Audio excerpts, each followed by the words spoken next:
Twice every week on Friday, Saturday if you live here, we have free online discussions of Beelzebub's Tales to His Grandson, Gurdjieff's ultimate expression of his work. As always, a link in the description. Since the book's stated purpose is to destroy mercilessly, without any compromises whatsoever, our views and beliefs about everything existing in the world, it would make no sense to approach the book through the lens of our own or others' pre-existing ideas, or through outside interpretations. To prevent this, we agree on a set of principles of exegesis.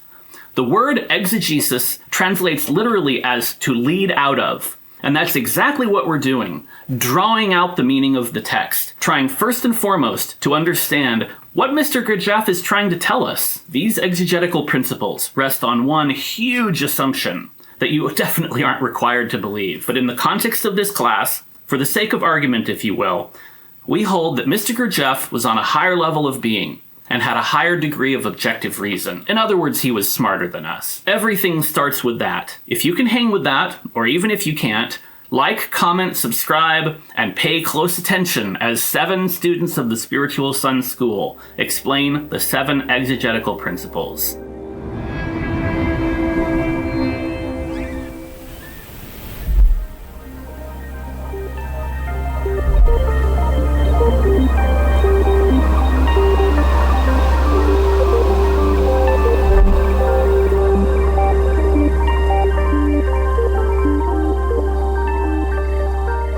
So when we find something in the text that's confusing or contradictory, we're not going to automatically assume that the author is wrong. First, we're going to look at ourselves and our own limits. If we prematurely jump to the conclusion that the author was wrong, then we're going to stop looking for the larger meaning.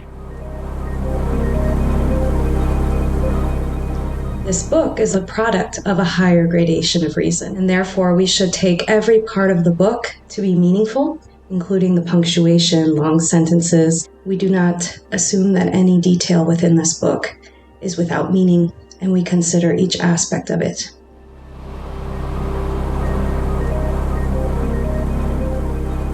Gurdjieff is writing from a higher level of reason, and it follows that when I try to understand this book, I'm going to have to approach it again and again, and as I go through it, I discover each time that there's more. So I don't think there is any limit to the deepening of the understanding, and possibly an infinite amount of meaning is in here.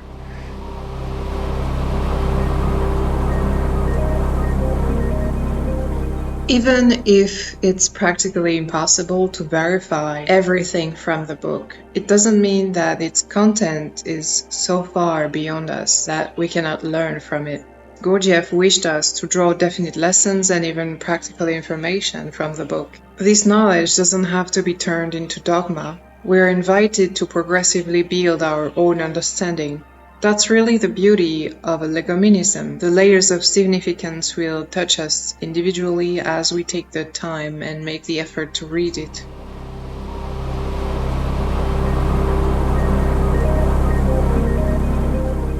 In late middle age, Mr. Gurdjieff began to write his All and Everything series. He had decided that the people around him were not capable of transmitting his ideas in any way, shape, or form because they would wiseacre everything he had taught them. So he began to write a series of books in which he formulated his spiritual last will and testament.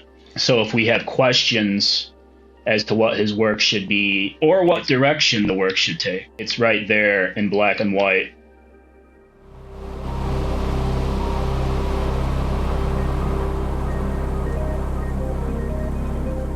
Principle number 6.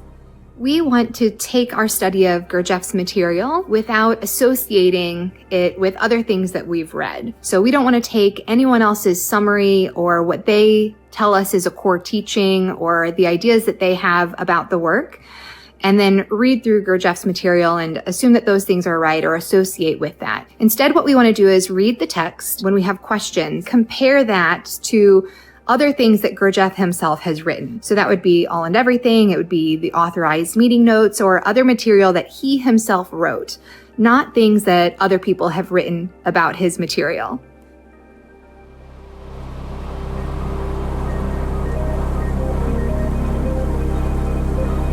Gurdjieff wrote the book for three-brained beings, presumably humans. Humans are three-brained beings. Gurdjieff said that if you are only using one of your brains, you are hallucinating.